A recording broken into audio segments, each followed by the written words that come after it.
Tuesdays. For this Tuesday, May 24th, 2022, I am your host, Russ Williams. I'm so glad you could be here today. I'm quite aware you could have been anywhere in this world, ladies and gentlemen, but you decided to be here with me, and I appreciate that. And more importantly, I appreciate you. So welcome to Transition Tuesdays, my good friends.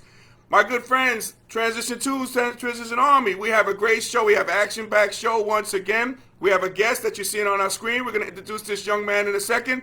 But before we begin, I always like to state my intentions. And my intention is to give you the opportunity to laugh, smile, think, and engage in honest conversations about your life's transitions. So that's what we do here. And speaking of honest conversations, I want to introduce my special guest. My special guest is an award-winning columnist who has written 4 New York Times bestsellers: Belichick, The Captain with Derek Jeter, Arnie and Jack, and his most recent one, Coach K. My guest is a sports columnist at the New York Post and a former columnist for ESPN.com, USA Today, and the New York Daily News. And he is fresh off of giving the commencement speech at his alma mater, Marist College. So, ladies and gentlemen, Transition Army, please help me welcome Mr. Ian O'Connor to Transition Tuesdays. Ian, how are you, my friend? Hey, thanks for the kind introduction, Russ. How are you? I'm doing great. I'm doing great. Hey, thank you. And Ian, I appreciate you coming on. I know I just had you for a little bit of time, but last time we had a little bit of technical difficulty, so I appreciate you making up the time to visit me today. I really appreciate that. That's my pleasure. No problem. So, Ian, let's talk about, man, you as giving a commencement speech at your alma mater, Marist College. Tell me about the experience of doing that. Yeah, I certainly never, Russ, thought that would happen. Certainly when I was a student there, that was never on my mind that my school would ever invite me back to give any kind of speech, never mind a commencement speech. But it was a real honor, and I know you're a Manhattan guy, and yes. Marist and Manhattan are in the MAC and in the same conference. And I was there actually when Marist was pretty good in basketball. We were in the Northeast Conference at the time, and we had Rick Smits. Oh, you were there then? Okay, nice, yeah, yes. Rick Smits ended up in the NBA playing with Reggie Miller on those really good Pacers teams and had a good career. But it was, Marist back then was a school a lot of people never heard of. And actually Smits and the basketball team going to the NCAA tournament twice really helped put that school on the map.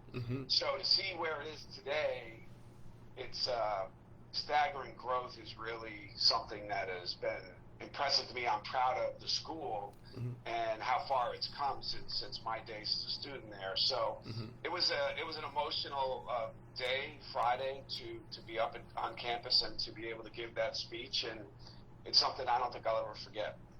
Perfect. Hey, before we begin, Ian, we got Felicia joining us from the Rockville, Maryland. What's up, Felicia? Welcome to Transition Tuesdays. Let's see if we got anybody else checking in on the check-in.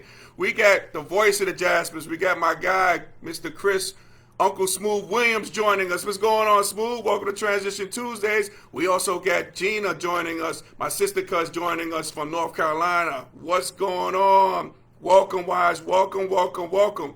So, Ian, how long did it take you to prepare your speech, and how long did you speak at school?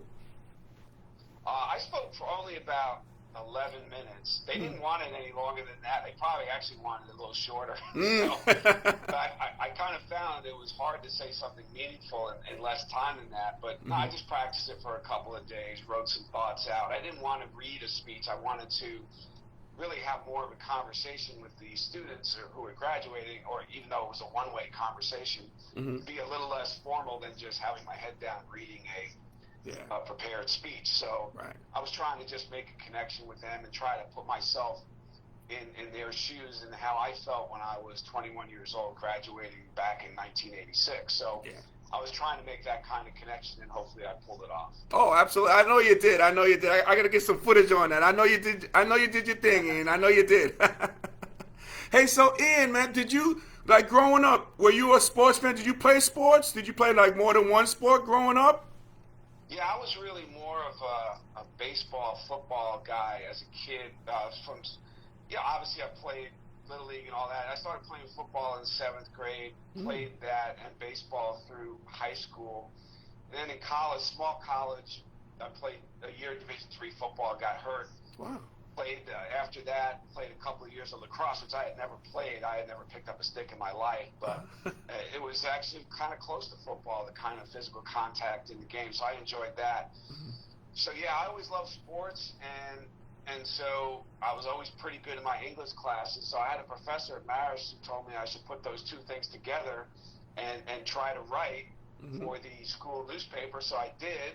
Wow. And that was sort of just how it began, and fell in love with it, and have been doing it for the better part of 40 years. Wow, yeah, absolutely. And you're great at it. Like I mentioned, the New York Times bestsellers and all that. So, Ian, like when you're writing these books, like, do you have like one, well, I know, maybe like a little biased question, but do you have like one particular sport that you like writing more than others, or does it just vary, depends on the individual of that sport?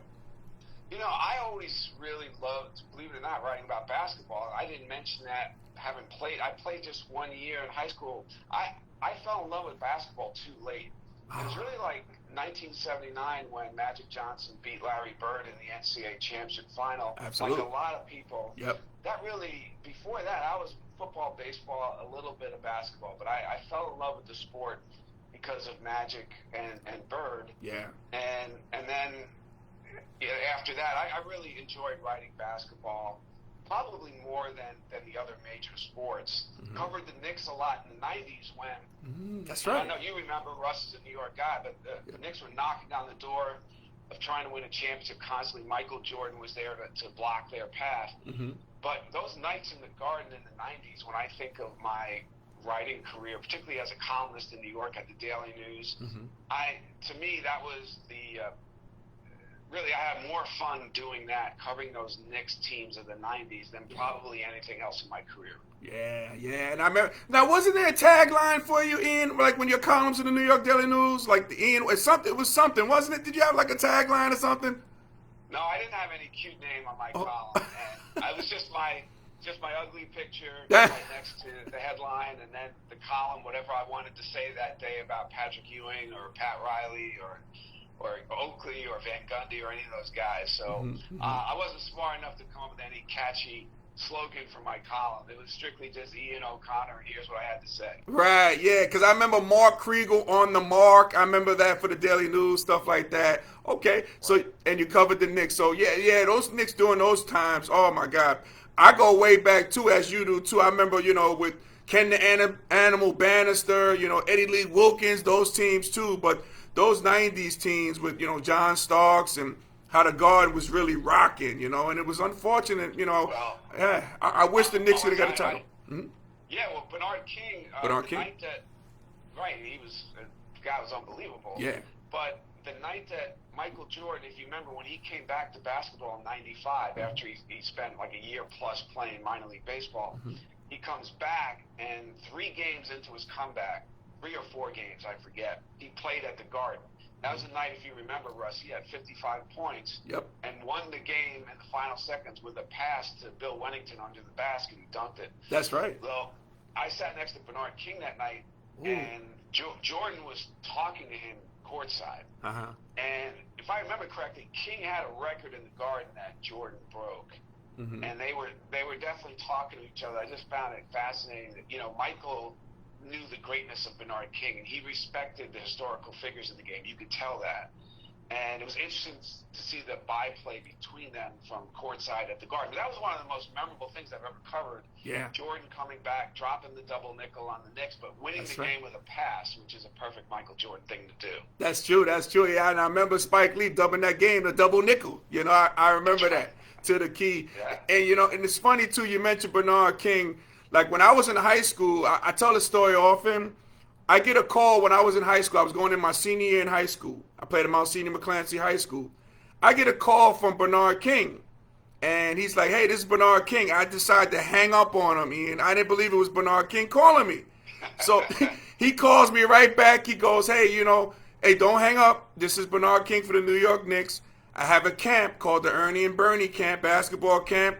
you were recommended to come to be a participant by Tom Kinchowski. Can you make it? I said, absolutely. So I went there. I just have those thrill memories, but I didn't like the idea. I hung up on the great Bernard King, which was one of my favorite all-time Knicks. Well, I'm sure he forgave you. Yep. And I was curious, when you decided to go to Manhattan, what other Division I schools were looking at you, and what were your other options? Okay. To pick Manhattan over those schools. All right. So originally, I was headed to Iona College, and I tell this story too, Ian. I was headed to go to Iona College. I remember watching. It was the NBA on CBS. It was the Boston Celtics playing against the Philadelphia 76ers. So I said, okay, I'm ready to go to Iona. I'm going to call Coach Brokoff, let him know I'm ready to go. When I called him, he said, well, Russ, we're not going to take you right now because we have some other guys that we're looking at. And that really crushed me. So I remember talking to my high school coach, and my high school coach, he was talking to the people at the New York Post at the time. So it was like a big article about, how Iona shunned Russ Williams and stuff like that. But, that was one of the schools. And Fordham was another one as well. Earlier on my career, I got letters from like New Mexico, Wake Forest, but I wanted to play locally. That way I could, my family and friends could see me play as well. And Manhattan College gave me that great opportunity when Iona College shunned me for not going there. Well, you ended up, Manhattan ended up being a great place for you. I remember the Steve Lapis teams that you were on. And I think one year you guys won like 25 games. Yeah, my senior year. Yep. You won the MAC, right? And then what happened in the conference tournament? Because I think everybody expected you guys to go to the NCAAs, and then was there an upset in that conference tournament? Yeah, there was. We were the number 1 ranked team. We played LaSalle with Randy Woods, and I tell you this, Ian, that was 30 years ago, and I recently saw that game for the first time in like 30 years. Like I couldn't watch that game because we lost that game by 1. And Ian, there were so many missed calls on there. We got hosed in that game. It was one pivotal backcourt violation that wasn't a backcourt violation. And this one guy, I don't even know his name. He was a heavier set guy, a dumpy guy. He hits a shot on the left elbow, and they go up by 1, and they wind up winning the game. So, and the ironic thing about that, Ian, is my daughter now attends LaSalle University, so I got to go on campus there, which sucks. But that hurts a little bit. But yeah. You guys ended up winning a couple games in the NIT, right? Absolutely, yeah. We beat Wisconsin Green Bay when Dick Bennett was there. Tony Bennett, when he was there, he was the great player for them. Actually, when we played them, he wasn't supposed to play that game. He had a back injury. He decided to play. He had like 40 points, but we beat them. We beat Rutgers University. My guy Chris Williams is on here now. Chris Williams hits a right-hand layup. He's a lefty, but he wins the game, on that. And then and I'll tell you another story about that too, Ian, because after that game, it was all set. We were supposed to play another home game versus Rhode Island. But years later, I hear the story that instead of taking that game, they said we want to take the TV money, which is great, and I understand why Manhattan College did it, and to go to University of Notre Dame and play them on ESPN. So we took that game. We lost that game, unfortunately, but it was a great run that year. We had the most wins of the school's history, 25-9 at the time. We had the most postseason games, too, in the school's history. It was the NIT. But it was a great year, that 1992 run coached by Steve Lapis. Right, you end up getting him the Villanova job, right? Yeah. Another story about that is, like all these stories come out afterwards. So we thought all along that we got Coach Lapis that job. But I had Coach Lap on here, and Coach Lapis tells the story about he was the one lobbying for the job. So he was calling Villanova to get that set up because he had ties with Villanova when they won the national championship in '85. So it was Coach Lapis doing his own lobbying. We kind of helped him get the job, but, he was being his personal publicist, and he was getting that done himself. Right. Well, had you guys not won 25 games, though, right, that had to help quite a bit. Absolutely. I don't care how much lobbying he did for himself. This is true. This is true. Good at that, by the way. Yeah, so. This is true. I love the inner workings of like these stories, how they come out years later. Absolutely. Hey, so Ian, man, so I want to talk about your books. I want to talk about your latest book, Coach K. I know it's a New York Times bestseller already. What did you learn about? Did you learn any like one particular thing? Like when you actually, I should say, what was one thing that you were surprised to learn about Coach K that you didn't know about him, but when you were writing the book? Well, when I actually started covering him a little bit back in the 90s, I remember actually sitting behind his bench in 99 for the first time. I sat directly behind him. And I've been doing this for almost 40 years. Yeah. He is the most profane coach in any sport I've ever heard. I'm sure you've heard a lot of coaches who curse like crazy. Yep. This guy is off the charts. I mean, really? It was nonstop, 2 hours and 15 minutes of extreme profanity at the refs, at his players, at even his assistant coaches like Quinn Snyder. Wow. I was sitting right there. He blew up Quinn Snyder twice in that game. Wow. It was a Sweet 16 game against Southwest Missouri State in the Meadowlands. Mm-hmm. And so I remember thinking to myself, there are a lot of grandmothers in America who love this guy. If they ever sat behind his bench, they'd be absolutely mortified.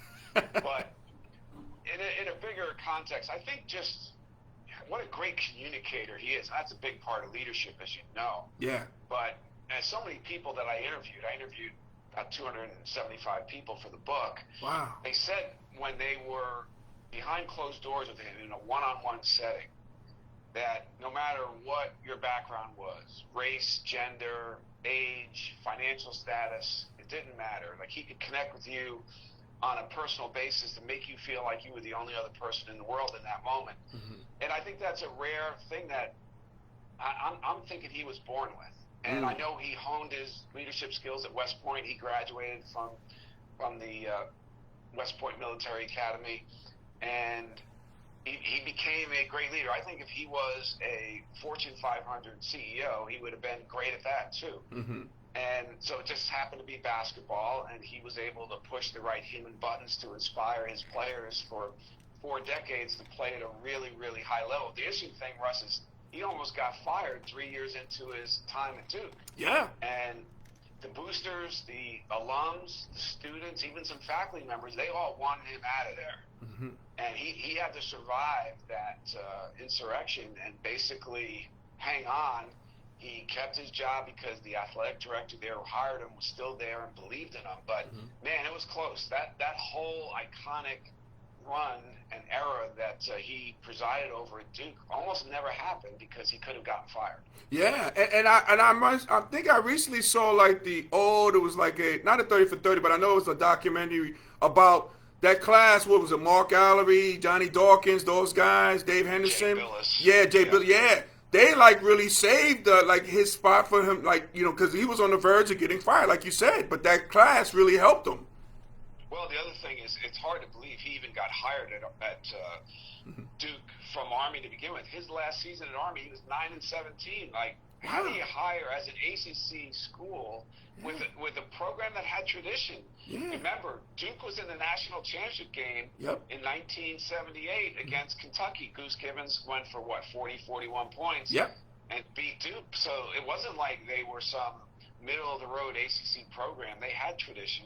And here, with the job open, they hired a 9-17 coach from Army that nobody had ever heard of. Nobody could spell his name. Right. And that is something that would never, ever happen today. No way.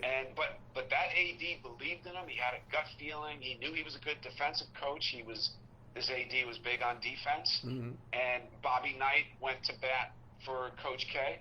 And so he ended up getting that job. But there's no way today that a 9-17 mid-major coach would ever get hired as a head coach in the ACC. But obviously it happened back then. That's true.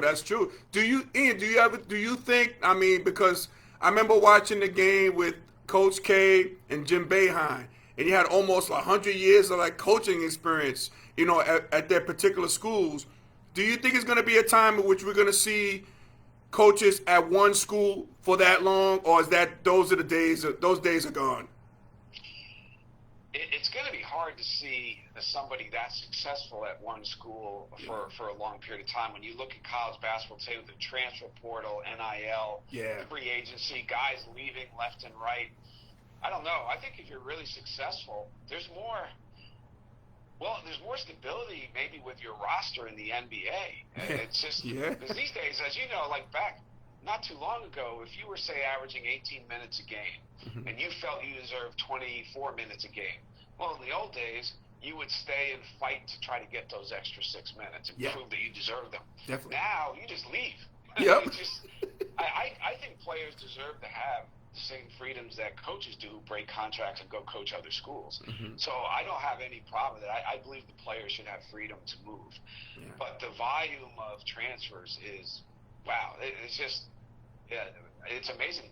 Coaches are losing 2/3, 3/4 of their roster almost every year now. And so I think for somebody to stay at one school and withstand that constantly is going to be a very difficult thing to do. Yeah, absolutely. And I think this transfer portal is driving these coaches crazy because of the recruiting process as well.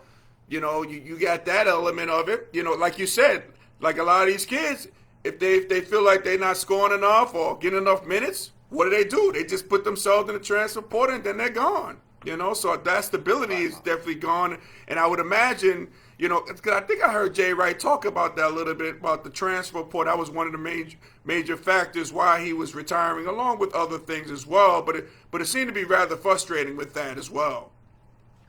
You look at one thing that's sad is a school like St. Peter's. They make this incredible run to the Elite Eight, and now they've lost all their top players to the transfer portal. Their head coach, well, you knew that Sheen Holloway was going to get the Seton Hall job. I had no problem with that. That's fine. That's going to happen. But, man, they lost all of their top kids to the transfer portal. And so I imagine St. Peter's in our lifetime will never get to the Elite Eight again. But they're now starting over. They have to start completely over. So it's a little sad for me to see that a school, a mid-major that had one of the great runs in the history of the NCAA tournament now is in that position. Yeah, it really is. Yep. But shout out to the MAC Conference. I mean, really doing his thing this year with St. Peter's College, the Peacocks. Well, St. Peter's University now. Back then it was St. Peter's College. Now it's University. And everybody thought if one school from the MAC would do that, it would be Iona with Rick Pitino. Absolutely. So it's amazing that the school with probably the resources that don't match up with the Division I profile at all, the school that had really no resources in terms of what they were paying the head coach, funding scholarships, travel budget, recruiting budget. St. Peter's is at the bottom of the MAC. Yep. So that means they're probably at the bottom of Division I or close to it. For them to just beat Kentucky alone, which has more resources than any school in Division I, probably Duke included. Yep. That alone, never mind the other victories they had in the tournament, was, I think, bigger than UMBC beating Virginia, even though that was a 116. This was a 215. I think Peters beating Kentucky is probably the biggest upset in the history of the NCAA tournament. Yeah, and the way they went about it, too. I mean, like, that whole run.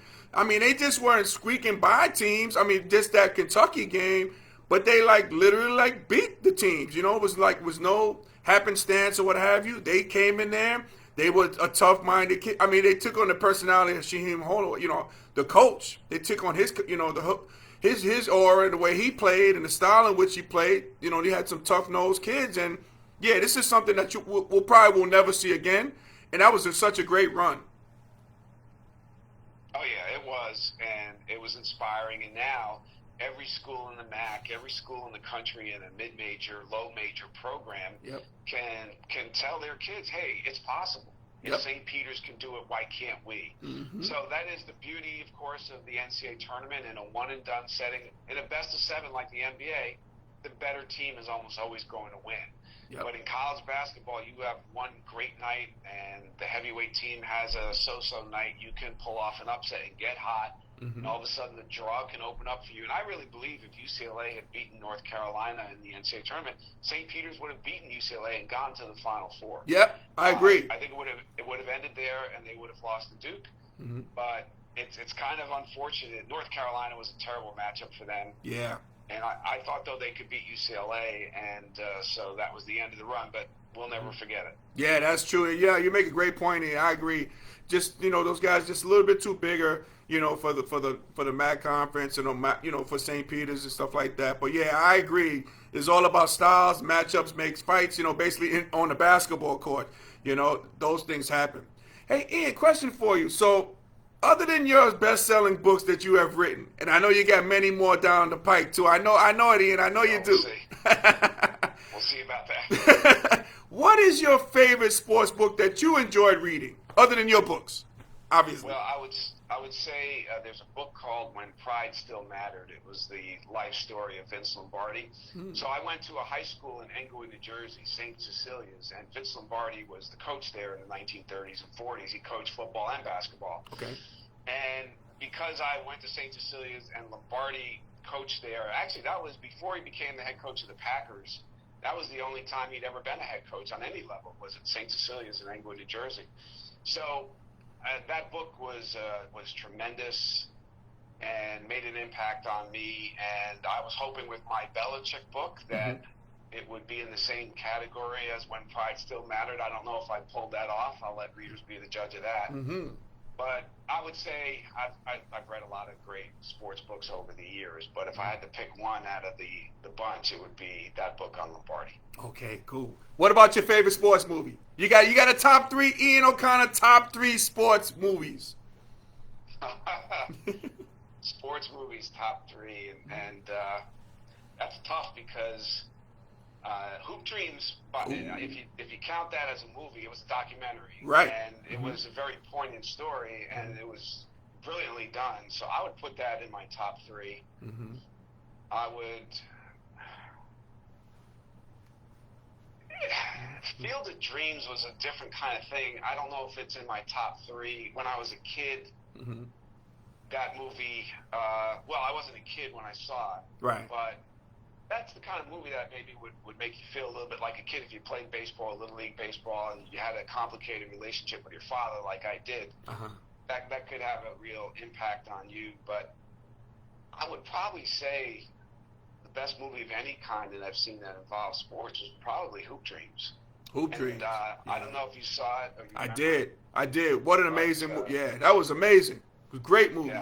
Yeah. I think those two guys, they have a podcast now. Those two.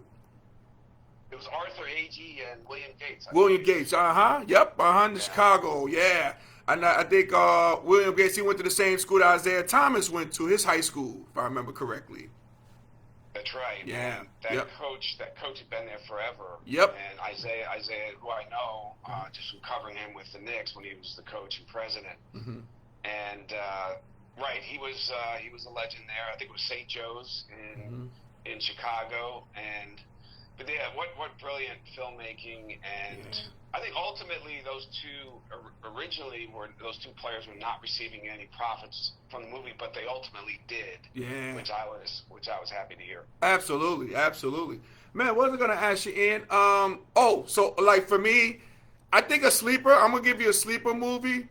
Ian, maybe you might agree or disagree with this one, but I think for my money, Remember the Titans. I really love that movie with Denzel. That's a sleeper one. Yeah, that's up there. That's up there, no question.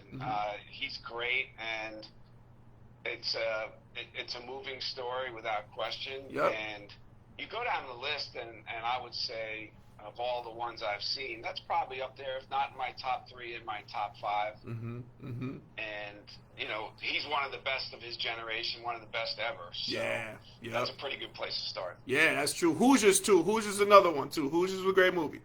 Hoosiers. Yeah, Hoosiers. Yep. Right.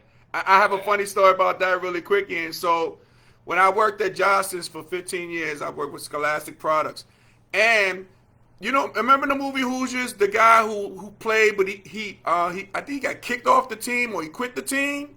Well, he was a sales rep for Johnson's. So he did the movie beforehand, and then he did all that, but that was his claim to fame. I remember he quit the team at the time, and he acted in the movie. So yeah, that was a funny story. Yeah, he's part of all-time lore with the great Hoosiers movie. Right, and anytime you tell an underdog story, and of course that one was based on fact. Yeah. And we've seen some movies that were based on nonfiction stories, others that were just purely fictional. But when it's about an underdog, that really resonates with American sports fans and really sports fans around the world. And that's why the St. Peter's thing was so great. Yeah. It wasn't a movie, it was real life. Absolutely. We all watched it unfold right before our eyes. So that was better than any movie I've ever seen, that's for sure. Absolutely. So Ian, I know I have you just for a little bit more, like a couple of minutes or so, but is there, like, I know you're going to be doing some further books too. Is it the one person that you haven't done a book on that you really looking forward to doing that? Or maybe if you had the opportunity to do one particular person, who would that person be? It probably would be Tiger Woods. I've covered him a lot, and I've covered a lot of his major championship victories, have some institutional knowledge of him in his career. Just covering a fair amount of golf. You asked me before, and I said basketball. Golf's another sport I've enjoyed writing about, and I'm no good at it like most people. But, right, me too. But Tiger is, to me, one of the best athletes this country's ever produced. Some people don't think golfers are athletes, but I think he is. Yeah. So I would put him in that rare category with Michael Jordan and a few others. And I would say the problem is that there have been some books done on him, a very good one by a couple of writers named Jeff Benedict and Armin Katan. That was only, about 4 years ago. So I don't know if there would be enough meat left on that bone to do another book on him. But LeBron is I don't know if there's been a definitive biography on him. So that's a possibility going forward.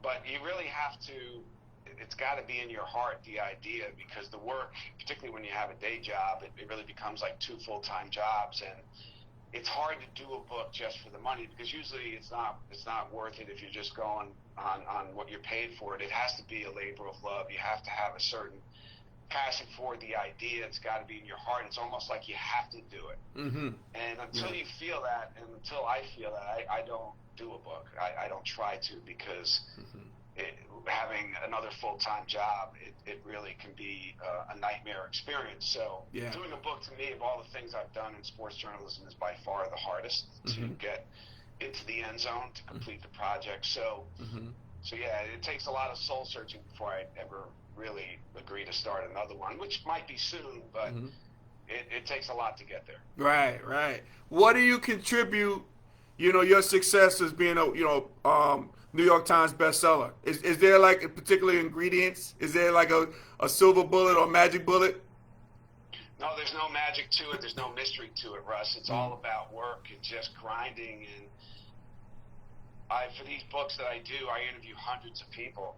And it's a painstaking process, and it feels like it's never going to end. A lot of times when you start a book, it's really like being at the bottom of Mount Everest, looking straight up and starting to climb. At least that's the way I feel.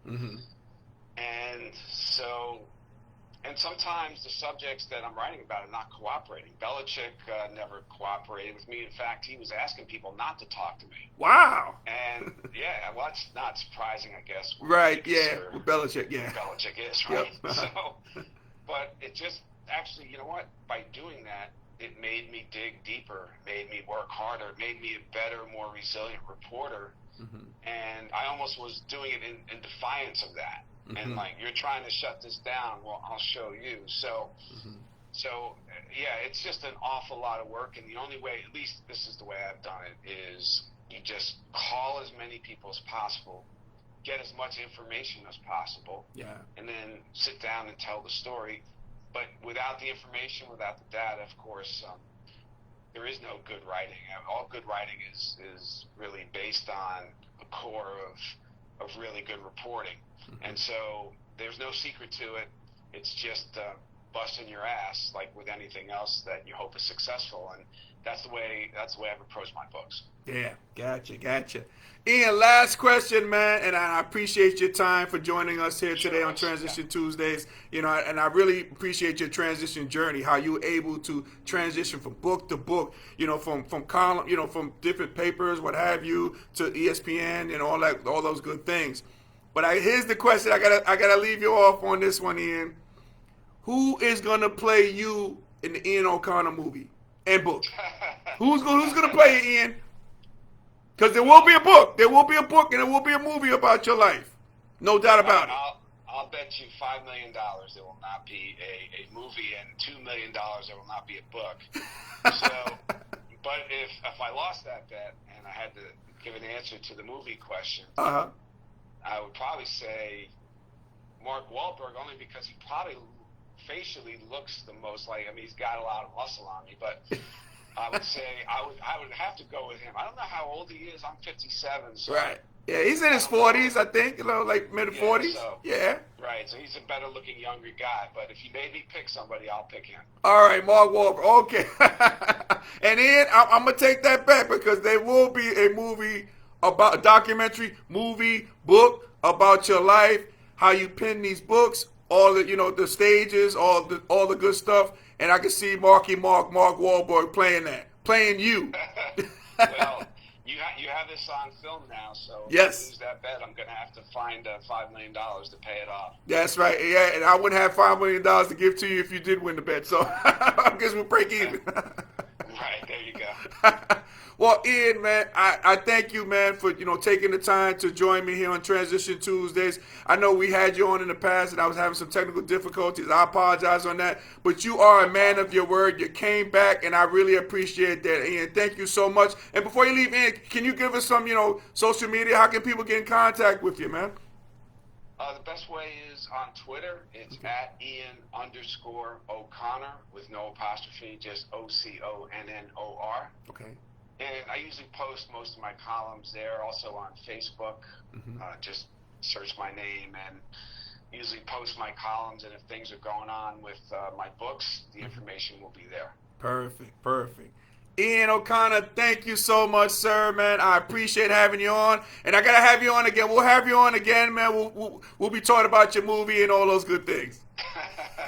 Hey, thanks a lot. Congratulations to you, Russ, and all the best. I appreciate it. Thank you, Ian. Appreciate you, sir. Take care. Okay, bye-bye. Bye-bye. All right. That was the great Ian O'Connor. Man, magnificent transition story with Ian O'Connor. I mean, man, transition from the books, transition to his career, man. This guy's a pillar, man, in the journalist community. A pillar, absolute pillar. Hey, so ladies and gentlemen, let me do this first, man. Before we came on, and again, thanks to Ian for coming on, man. Giving us a few minutes of his time, which is great. But I just wanted to report something before I came on. I noticed that, man, there was another mass shooting in Texas elementary school, in which 14 students, man, were killed along with one teacher, and the 18-year-old shooter, he was killed by police. So, my thoughts and prayers go out to the families of these students and this one teacher at the elementary school in Texas. And, it looks like now these 16 families' lives are going to be changed for the, not for the worse. So, my thoughts and prayers go out to, to those families. I just want to just really state that, just in case maybe you might have got here a little later on. I just want to state that so everybody knows about that. So, man, really tough. So, ladies and gentlemen, if we were able to make you laugh, smile, and think during this broadcast, my good friends, you have accomplished something major today. So celebrate your victory. Celebrate your victory here today. Let me get into my music here. Selector, hold on. Here we go. Hey, that's right. Alrighty. Wow. Ladies and gentlemen, thank you for joining us on Transition Tuesdays. Hey, I'm coming live from the Rockville, Maryland, at an undisclosed location. Okay? So I'm coming here live. So I thank you for joining us here today. Appreciate you. Now, you can check out this episode and past episodes on our YouTube channel, Transition Tuesdays. And do me a favor, ladies and gentlemen, Transition Army. While you're there, please make sure you like and subscribe okay, before you leave the channel. Please make sure you do that. I would greatly appreciate it if you do. If you haven't followed me already, you can follow me on Instagram at Russ Will Transitions. That's Russ Will Transitions with an S. Please follow me there. And major shout out to my special guest here today, Mr. Ian O'Connor. Thank you, Ian. A man of his word. He came back on the show. We spent a little bit of time with him. Make sure you guys, if you guys didn't catch the, the repeat, make sure you catch the repeat. I'm going to post it again, and also you can catch it on our YouTube channel as well. So thank you, Ian O'Connor. Salute to you, sir. Appreciate you, man. Appreciate you. Great stories. Love the stories. Absolutely love the stories. So guest the Transition Tuesdays. Receive a candy gift pack, compliments of our sponsor, Sweet Candy Cafe, located in Lumberton, North Carolina, which is the home of Southern Sweetness. So after the show, we're almost done. So after the show, make sure you go to sweetcandycafe.com to order your confectionery goodies. They ship home and abroad. No excuses. Let's get the job done. Let's promote these small businesses, okay? And Sweet Candy Cafe is one of the better ones out there. So again, that's at sweetcandycafe.com. So ladies and gentlemen, Transition Army, as we always say in party, happy transitioning, and we'll speak to you soon. Take care, everybody. God bless.